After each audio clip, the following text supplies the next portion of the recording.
Hey everyone, I'm Mike Connors, and this is How It Ticks, a podcast about the systems, stories, and ideas that shape life in Switzerland.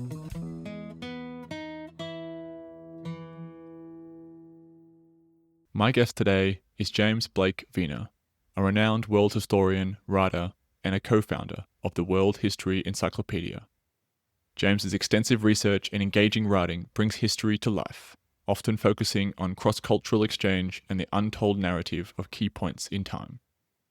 Switzerland is known for its neutrality and beautiful mountains, but its people have been involved in incredible adventures and pivotal moments across the globe for centuries, painting a very different picture of the Swiss than their polite, punctual, and reserved stereotype. In this special episode, James helps me journey through 5 remarkable moments in history where Swiss individuals made their mark far beyond their homeland. We start with the dramatic tales of the Swiss on the Titanic and the Swiss on the Lusitania, uncovering the stories of the Swiss that were part of 2 of history's most famous maritime disasters. We then explore the massive influence of Albert Gallatin, a Swiss-born figure who became a true founding father in American politics and a peer to Thomas Jefferson and Benjamin Franklin. Our adventure continues with Johann Ludwig Burckhardt, a Swiss explorer who is known as a European who rediscovered Petra. Finally, we look at the extraordinary experiences of the Tichenese during the Australian gold rush, travelling to the other side of the world in the hope to strike gold. Now, here is my conversation with James Blake Wiener. James, you know an awful lot about Swiss history, and not just the big ticket items which most well-read people would know about. You know a lot about things which I did not even know existed. My first question to you is, how do you know so much about Swiss history? I was trained. Well, first, thank you for having me on the show. It's a delight and a privilege to be here. I think of myself as a constant student. I'm a perennial student. I was trained as a historian. I went to New York University and I originally studied history and Middle Eastern Islamic studies. And then on the graduate level, I studied world history. But I think just by reading as much as you can and also having an inquisitive mind, as I said, being that perennial student, asking these questions and looking for answers, usually you can find exactly what it is you're looking for. And so I moved to Switzerland in 2018, and I confess, I feel as though I didn't know very much at all. Swiss history, this is certainly not something that is very much on the radar in the United States in academia or a topic of conversation within society. But I was curious, and my curiosity got the best of me. I thought it would be good to mention why you moved to Switzerland. I thought the project you've worked on and what brought you here is really interesting. Right. So it is kind of a funny story. So I've worked in academia. I have been a professor of history, although I think my true calling is in the domain of public relations. And I co-founded an edtech startup. This was originally Ancient History Encyclopedia. It's now World History Encyclopedia based in Horsham. If any of your listeners know Great Britain, you know that that's outside of London and very near Gatwick Airport. I loved what I did. I got to work with some amazing archaeologists, writers, researchers. I handled the communications department. And we had won an award from the European Union for open access education at the end of 2016. So this is November 2016. And I then needed to go onward from Brussels to meet curators in Paris and some curators in Zurich. And it was on that trip in November 2016 that I met my future spouse, totally unplanned.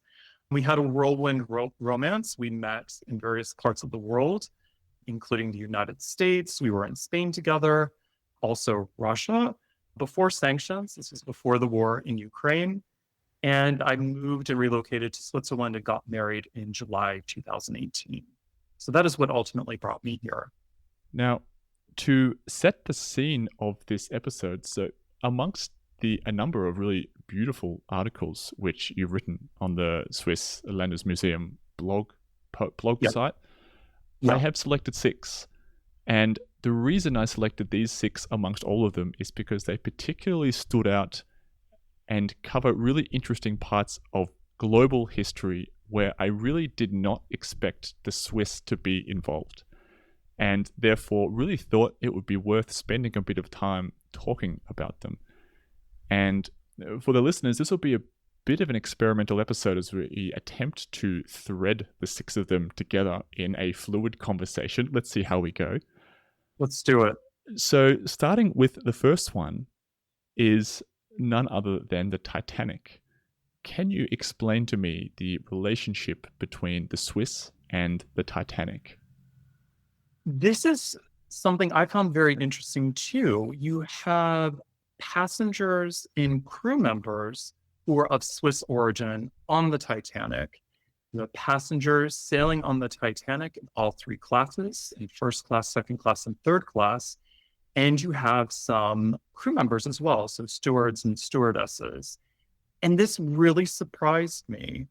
And in the course of my research, what I came to discover is that there were many, many interesting connections between Edwardian Britain and Belle Epoque Switzerland. Switzerland at the time, so 1911, 1912, did have very high incomes, actually higher incomes than Germany, France, and Italy, its neighbors. But incomes were not as high as they were in the United States or in Great Britain. So we have a lot of movement back and forth. Some Swiss people who are migrating to Great Britain to take advantage and find work in the great Edwardian houses, to apprentice at restaurants and hotels, and also, of course, more elite types, bankers and lawyers, setting deals with banks, law offices, commercial investments in London as well. And so then it does sort of make sense, right, that there would be these Swiss interactions and Swiss dealings with Britain. We also have to keep in mind, too, I think, that at this time period, so I'll use 1913, the year after the Titanic disaster, as a benchmark, Britain was the largest trading nation in the world. 50% of global capital investment came from London.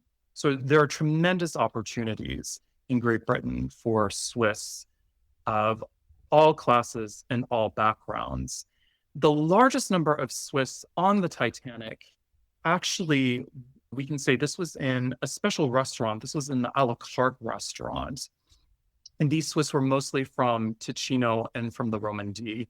And they were working for a restaurateur from northern Italy, Luigi Gatti, who was running this restaurant as a concession. And so it's super, super interesting also, this kind of business model, right? That within the Titanic, you have this ship, which is famed not only for its luxury and beauty, but also for its cuisine. You have this restaurant run as a concession, and you have all these Swiss and Italians and French working together. It's just a very interesting story. And the Swiss on the Titanic really reveal much about life, not only in terms of their interactions with Edwardian England, but also with Belle Epoque Switzerland too. Can you define what is Edwardian England and Belle Epoque Switzerland? So the Belle Epoque era refers, usually it's used in reference to French history, but I'll use it more loosely. This is this period in European history after about the year 1870, ending with the advent of the First World War, the Great War, in 1914. And this is used by continental historians. We could also call this, turn of the century as well, turn of the century Switzerland. The Edwardian era is a little bit more neat and tidy. The Edwardian era refers to the reign of Edward VII, who is the son of Queen Victoria. And he reigns from 1901 to 1910. And usually the Edwardian era is also extended a little bit further to 1914, to the first couple of years during the reign of his son, George V. Interesting. And you said there was a number of Swiss people on this ship. Were they predominantly employees, or were they also traveling to the US as guests? Well, you have immigrants in third class, immigrating to the United States. You have well-to-do middle-class passengers who have come from the United States to visit relatives in Switzerland and who are now returning home. And of course, you have well-to-do bankers and lawyers and industrial titans, so to say, Swiss industrial titans. So, yeah, you have this interesting variety. And that's why I think it's a very interesting, crystal clear mirror of society as a whole at this critical point in time, 1912, which we can say is the apex of Edwardian life, Edwardian culture. Mm. And you said that Switzerland was relatively wealthy, not as wealthy as the UK, but doing quite well. What does wealthy look like in Switzerland at that time? Well, you have incomes that are much higher than they are in the neighboring countries, in France and Germany, and especially Italy in particular. Society, I should qualify this though, society is still relatively unequal. You have a great deal of poverty in the countryside, as you can imagine.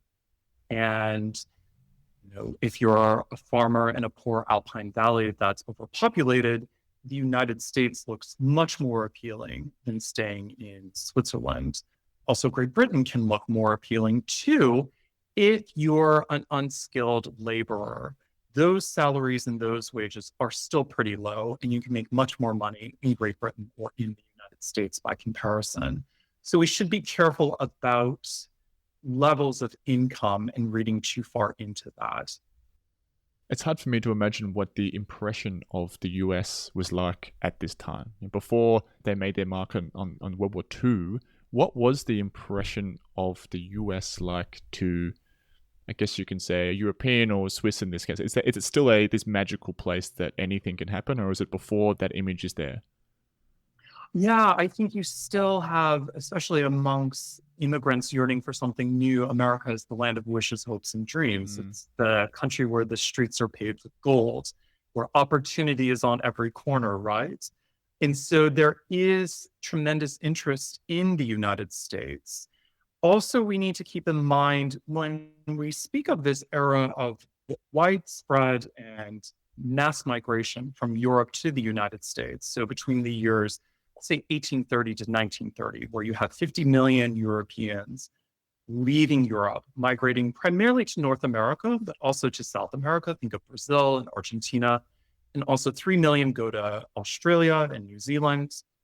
Many of them are there temporarily. They're there to work part-time or even seasonally, and then they head back to their home country.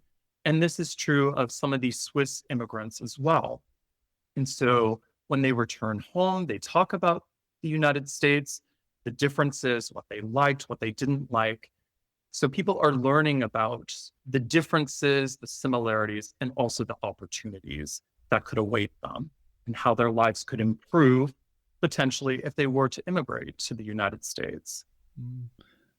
And now thinking about what it is like on the Titanic itself, I can't imagine when you have all of these different languages because you've got all these different people, especially in the staff themselves. You said that you've got a handful of people from Ticino and Romani.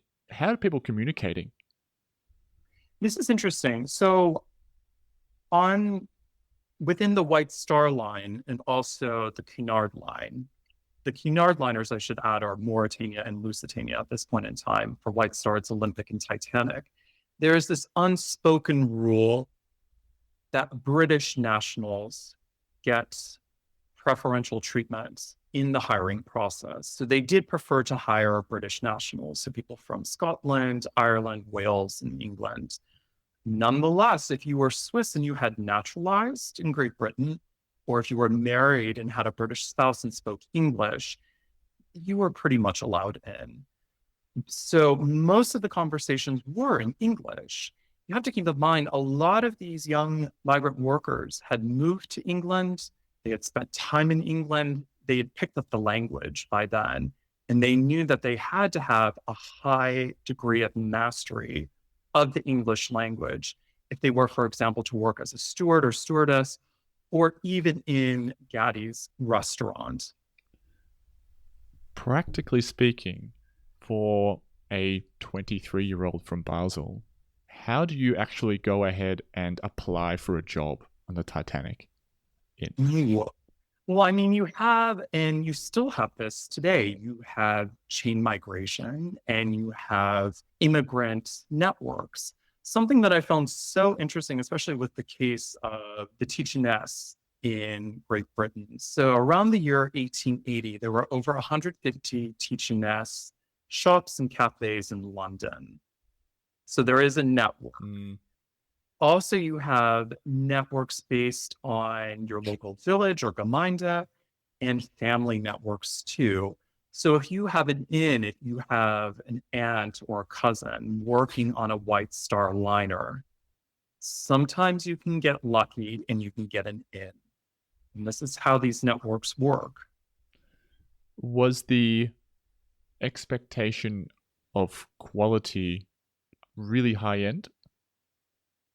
Absolutely. Well, the Swiss have this reputation too. This is one reason why the Swiss were prized workers in Edwardian England. They were seen as punctual, they were seen as multilingual, they were seen as orderly and polite.